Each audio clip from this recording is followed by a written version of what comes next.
Butter chicken অনেক রকমভাবে বানানো যায়। বড় বড় হোটেল বা রেস্টুরেন্টে আপনারা যে বাটার চিকেন খেয়ে থাকেন, গ্যারান্টি দিয়ে বলতে পারি আজকের রেসিপিটা ঠিক তেমনই হবে।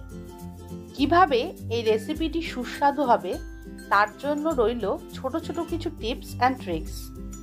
আর সেটা জানতে হলে আপনাদের অবশ্যই এই ভিডিওটা দেখতে হবে। এই রেসিপিটার জন্য এখানে নিয়ে নিতে হবে 500 গ্রাম মতো চিকেন। চিকেনের সাইজটা অবশ্যই মিডিয়াম হবে। চিকেনটাকে প্রথমে ম্যারিনেট করে নিতে হবে। এর জন্য অ্যাড করতে হবে 1 চামচ মতো লবণ, 1 চামচ মতো হলুদ গুঁড়ো, আর দিয়ে দেব 2 চামচ মতো গ্রেট করা আদা রসুন, আর দিয়ে দেব 100 গ্রাম মতো টক দই। সব কিছুকে খুব ভালোভাবে মেখে নেব। এই চিকেনটাকে 30 মিনিটের মতো ম্যারিনেট করতে হবে। নেক্সট স্টেপে একটা প্যান বসিয়ে নিয়েছি। প্যান গরম হলে এর মধ্যে দিয়ে দিতে হবে পরিমাণ মতো সর্ষের তেল। তেল গরম হলে এর মধ্যে দিয়ে দিতে হবে পেঁয়াজ কুচি। পেঁয়াজটাকে লো ফ্লেমে একটু হালকা ফ্রাই করে নিতে হবে। পেঁয়াজগুলো হালকা ফ্রাই হয়ে আসলে এর ওপর দিয়ে ছড়িয়ে দেব টমেটো কুচি, আর এর সাথে অ্যাড করব 2টো শুকনো লঙ্কা। পাশাপাশি এর সাথে অ্যাড করে নিতে হবে আস্ত গরম মশলা, যার মধ্যে আছে এলাচ, লবঙ্গ, দারচিনি, গোলমরিচ। সব কিছু খুব ভালোভাবে ফ্রাই করে নিতে হবে।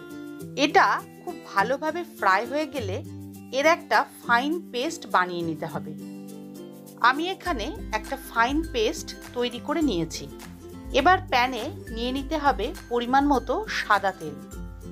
তেল গরম হয়ে আসলে এর মধ্যে একে একে চিকেনের পিসগুলো দিয়ে দিতে হবে। এখানে বলে রাখি, আমি চিকেনের পিসগুলো খুব ভালোভাবে ফ্রাই করব। 10 মিনিট পর আমি চিকেনের পিসগুলো একটু উল্টে পাল্টে নেব, আর এটা হবে সম্পূর্ণ লো ফ্লেমে। চিকেনগুলো যাতে খুব ভালোভাবে ফ্রাই হয় তার জন্য আমি একটা ঢাকনা চাপা দিয়ে দিলাম। আরও 10 মিনিট খুব ভালোভাবে ফ্রাই করার পর আপনারা দেখতেই পাচ্ছেন চিকেনের পিসগুলো খুব সুন্দর একটা ব্রাউন কালার হয়ে আসছে। আপনারা দেখতেই পাচ্ছেন চিকেনের পিসগুলো খুব ভালোভাবে ফ্রাই হয়েছে আর এগুলো রেডি হয়ে গেছে। পরের স্টেপে ওভেনে একটা প্যান বসিয়ে নেব। অ্যাড করে নেব 2 চামচ মতো বাটার। এটাকে বেশ ভালোভাবে নেড়ে নিতে হবে। বাটারের মধ্যে অ্যাড করে নিতে হবে আগে থেকে যে ফাইন পেস্ট আমি বানিয়ে রেখেছিলাম সেটা। সমস্ত পেস্ট আমি বাটারের মধ্যে দিয়ে দিলাম এবং এটাকে বেশ ভালোভাবে নেড়ে নিলাম। এই পেস্টের মধ্যে অ্যাড করলাম অল্প পরিমাণ পানি।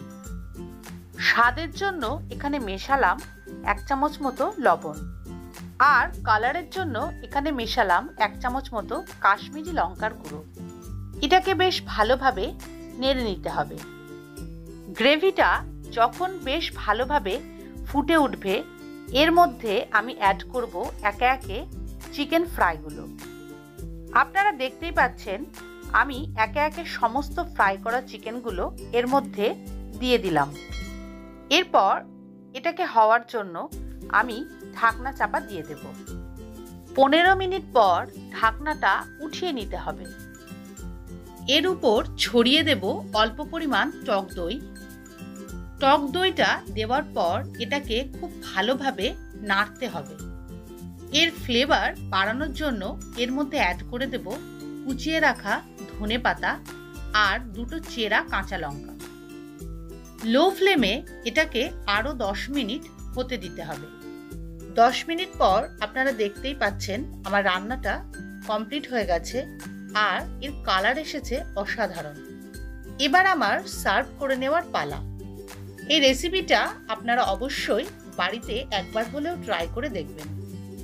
বাটার চিকেনের এই রেসিপিটা গরম ভাত বা রুটির সাথে খেতে অসাধারণ লাগে।